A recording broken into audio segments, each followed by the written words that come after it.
আসসালামু আলাইকুম ওরহমতুল্লাহি ওবরাকাতুহ।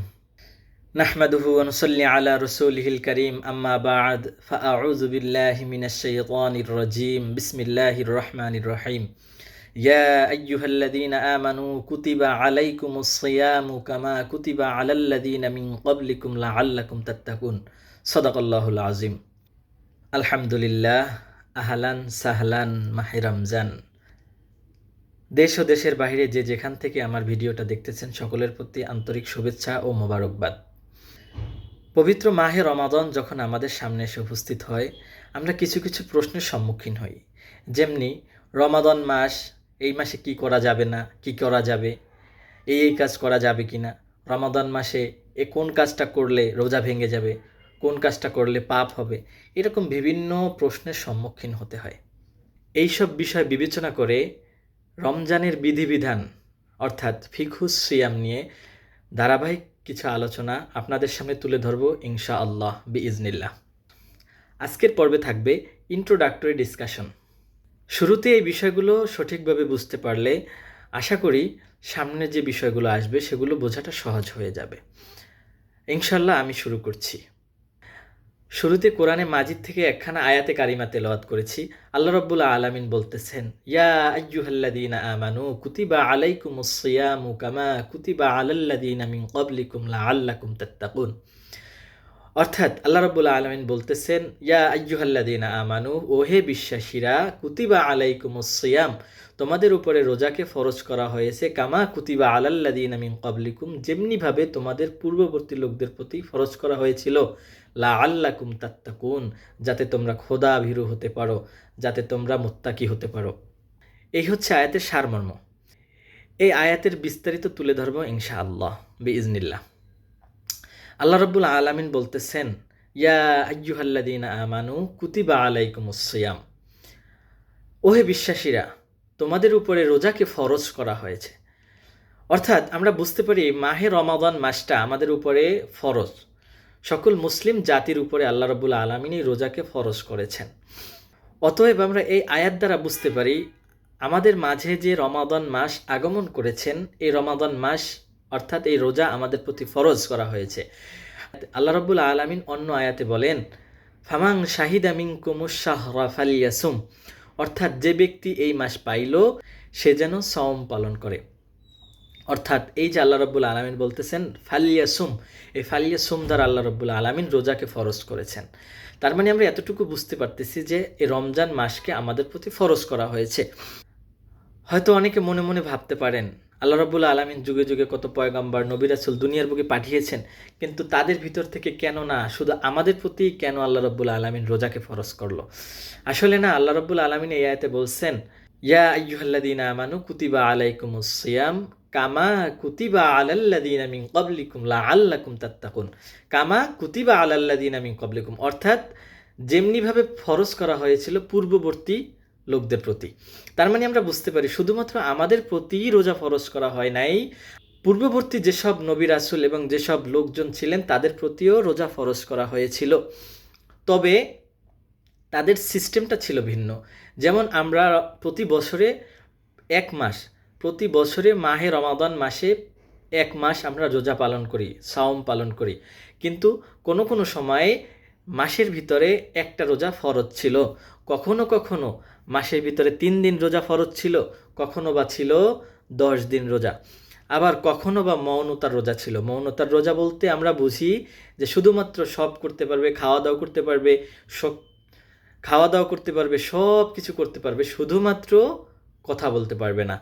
যেমন এর উদাহরণ হচ্ছে হযরত ঈসা আলাইহিস সালাতু ওয়াস সালাম এর মা, যখন ঈসা আলাইহিস সালাম দুনিয়াতে আগমন করলেন, আগমন করার পরে যখন তাকে নিয়ে লোকালয়ে চলে আসলো, তখন মানুষ বলতেছিল হযরত মারিয়াম আলাইহিস সালাতু ওয়াস সালামকে যে, হে মারিয়াম, তোমাকে তো খুব ভালো মানুষ জানতাম, কিন্তু তুমি তো কোনো বিবাহ করো নাই, কিন্তু কিভাবে তোমার গর্ভে সন্তান আসলো, এটা কার সন্তান? তখন ঈসা আলাইহিস সালাতু ওয়াস সালামের মা হযরত মারিয়াম আলাইহিস সালাতু ওয়াস সালাম বলছিলেন, ইশারা করছিলেন ছেলের দিকে। আল্লাহ রাব্বুল আলামিন এই বিষয়কে তুলে ধরার জন্য বলেন, ইন্নী নাযারতু লির-রহমানি সাওমান ফালান উকাল্লিমাল ইয়াওমা ইনসিয়্যা, আমি আজকে রোজা রেখেছি। তার মানে আমরা বুঝতে পারি ওই সময় রোজাটা ছিল মৌনতার রোজা, অর্থাৎ কথা বলা যাবে না। এরপরে আল্লাহ রাব্বুল আলামিন আমাদের উপরে রোজা ফরজ করেছেন। আপনারা দেখতে পারবেন যে সকল জাতি গোষ্ঠী এই রোজাটা প্রাচীন যুগ থেকে পালন করে আসছে, তবে ভিন্ন ভিন্ন নামে। যেমনিভাবে আমাদের হিন্দু ভাইয়েরা তারাও উপোস থাকে, অর্থাৎ তারাও সাওম পালন করে, তাদের নামটা হচ্ছে উপোস অথবা উপবাস বলে তারা, তার মানে তারাও কিন্তু সাওম পালন করে। এরপরে খ্রিস্টান ভাইরা তারাও সাওম পালন করে, অর্থাৎ তারা সেটাকে বলে ফাস্টিং। তার মানে সকল জাতি গোষ্ঠী এই সাওম পালন করে আসছেন। তবে আমরা মুসলিমরা আল্লাহর পক্ষ থেকে বিধিবিধান অনুসারে আল্লাহ রাব্বুল আলামিন আমাদের এই রোজাকে ফরজ করেছেন। আল্লাহ রাসূল সাল্লাল্লাহু আলাইহি সাল্লাম বলেছেন, ইসলামের 5টি স্তম্ভ আছে, মানে 5টি খুঁটি আছে। এই 5টি খুঁটির ভিতরে রমাদান হচ্ছে একটি খুঁটি। তার মানে আমরা বুঝতে পারি এই রোজা হচ্ছে অনেক অনেক আমাদের জন্য বরকতময়। আল্লাহ রাসূল সাল্লাল্লাহু আলাইহি সাল্লাম বলেছেন, জান্নাতের ভিতরে একটি দরজা থাকবে, যে দরজার নাম হচ্ছে রাইয়ান। এই দরজা দিয়ে একমাত্র রোজাদার ব্যক্তিরাই ঢুকতে পারবে, প্রবেশ করতে পারবে। অন্য কোনো ব্যক্তি বা যারা রোজা রাখে নাই এরকম কোনো ব্যক্তি এই দরজা দিয়ে প্রবেশ করতে পারবে না। অর্থাৎ যারা রমাদানে সাওম পালন করবে শুধুমাত্র তারাই এই রাইয়ান নামক গেট দিয়ে জান্নাতে ঢুকতে পারবে। এরপরে আল্লাহ রাসূল সাল্লাল্লাহু আলাইহি ওয়াসাল্লাম আরও বলেছেন, যারা এই রাইয়ান নামক গেট দিয়ে ঢুকবে তাদের চিরকালের জন্য গলার তৃষ্ণা মিটে যাবে। সুবহানাল্লাহি ওয়া বিহামদিহি। এরপরে আল্লাহ রাব্বুল আলামিন আয়াতের শেষ অংশে বলেছেন, লাআল্লাকুম তাত্তাকুন, যাতে তোমরা মুত্তাকি হতে পারো। অর্থাৎ আল্লাহ রাব্বুল আলামিন এই আয়াতের এই অংশ দ্বারা বোঝাচ্ছেন যে তোমরা খোদাভীরু অর্জন করো। তার মানে আমাদের সামনে মাহে রমাদান এসেছেন, এই পবিত্র মাহে রমাদানের দ্বারা আমাদের ভিতরে যেন একটু হলেও পরিবর্তন আসে, মানে খোদাভীরু আমাদের ভিতরে জায়গা নেয়। তার কারণ হচ্ছে খোদাভীরুটা হচ্ছে এরকম তাকওয়া। মানে আল্লাহ রাসূল সাল্লাল্লাহু আলাইহি সাল্লামকে জিজ্ঞাসা করা হলো, ইয়া রাসূলুল্লাহ, তাকওয়া কি, তাকওয়া কোথায়? আল্লাহ রাসূল সাল্লাল্লাহু আলাইহি সাল্লাম তাকওয়া হা হুনা, তাকওয়া হা হুনা এরকম বলছিল। তাকওয়া হা হুনা, তাকওয়া হচ্ছে অন্তরে, মানে এখানে। তার মানে আমাদের তাকওয়া অর্জন করতে হবে। এটা হচ্ছে এমন, তাকওয়াটা হচ্ছে এমন জিনিস যে আমি যাহা কিছু করি না কেন, পৃথিবীর যে প্রান্তে বসেই করি না কেন, আর কেউ দেখুক বা না দেখুক, আমার আল্লাহ দেখতেছেন।